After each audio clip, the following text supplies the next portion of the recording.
जय गुरुदेव, जय गायत्री माता।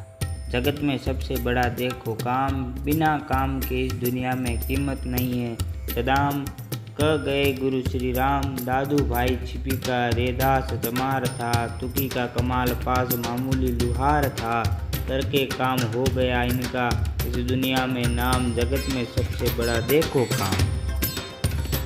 ओम भूर्भुवः स्वः तत्सवितुर्वरेण्यं भर्गो देवस्य धीमहि धियो यो न प्रचोदयात्।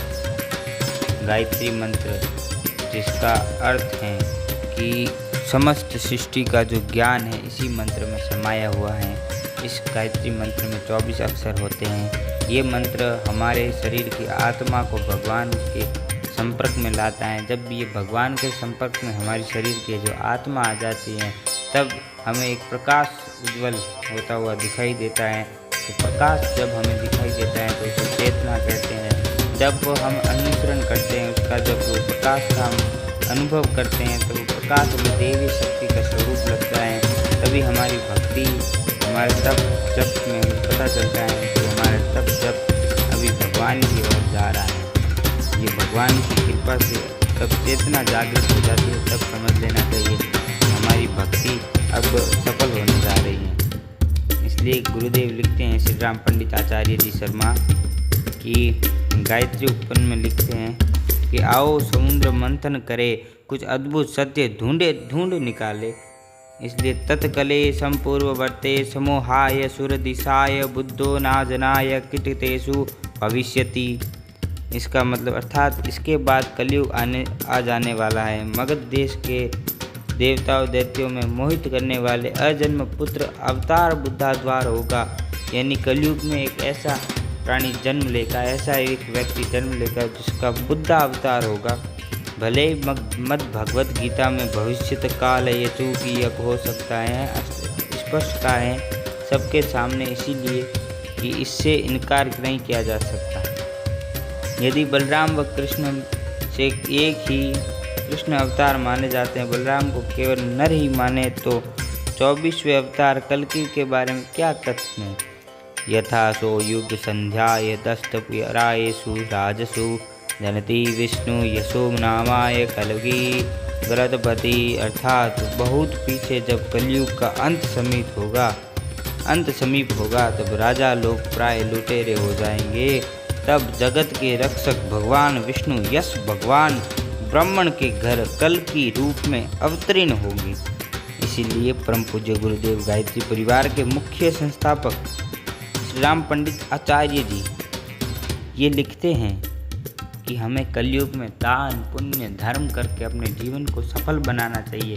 क्योंकि जब जीवन में हम दान पुण्य धन देकर किसी का भला करेंगे, तब हमारे पुण्य की प्रवृत्ति बढ़ेगी, पुण्य बढ़ेगा, हमें अच्छे फल मिलेंगे। क्योंकि गुरुदेव लिखते हैं कि गायत्री मंत्र का जप करके हम अपने मन तन धन सभी को शांत भाव में ला सकते हैं। और जब गायत्री मंत्र के उपासक जब गायत्री मंत्र का जाप करें तो निश्चय ही कुछ चीज़ों का हमेशा ध्यान रखना चाहिए। क्योंकि गायत्री मंत्र एक ऐसा मंत्र है, महामंत्र है, जो वेदों में लिखा हुआ है। ये ऋग्वेद में लिखा हुआ है। इसमें 24 अक्षर है। माँ गायत्री के 24 स्वरूपों का ये उपासना करता है। इसलिए हमें गायत्री मंत्र का प्रतिदिन एक माला जप जरूर करनी चाहिए। क्योंकि ये हमारी आत्मा को शांति प्रदान करता है तथा हमारी चेतना को जागृत करता है। इसलिए परम पूज्य गुरुदेव जी लिखते हैं कि आओ समुद्र मंथन करें, कुछ अद्भुत सत्य ढूंढ निकालें। यानी सत्य को हम प्राप्त करें। सत्य एक ऐसी जो कथन है जिससे सब कुछ प्राप्त हो सकता है। इसीलिए हमारे तन मन धन, हमारे शरीर के अंदर 3 गुण होते हैं, रज निज और तमोगुण। शिव ब्रह्मा विष्णु के अवतार की तरह ये 3 गुण होते हैं। गुण दर्शन से ही ईश्वर का दर्शन होता है। हम अपने शरीर के जो सबसे पहले हम गुणों की जानकारी लें, हमें हमारे शरीर में कैसे गुण है, तभी हमें संतों के दर्शन प्राप्त होंगे। संतों के दर्शन प्राप्त होंगे तो गुणों के बारे में पता चलेगा। गुणों के बारे में पता चलेगा तो ईश्वर का दर्शन होगा।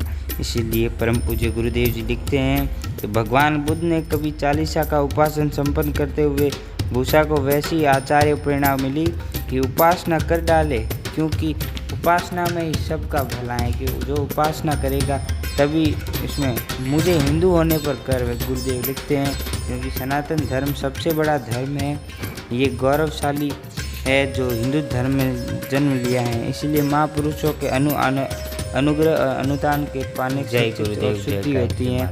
इसी कारण एकाग्रता और संधि हुकमता बाजती है। जय गुरुदेव। हरिओम तत्सत। हरिओम तत्सत। ओम शांति।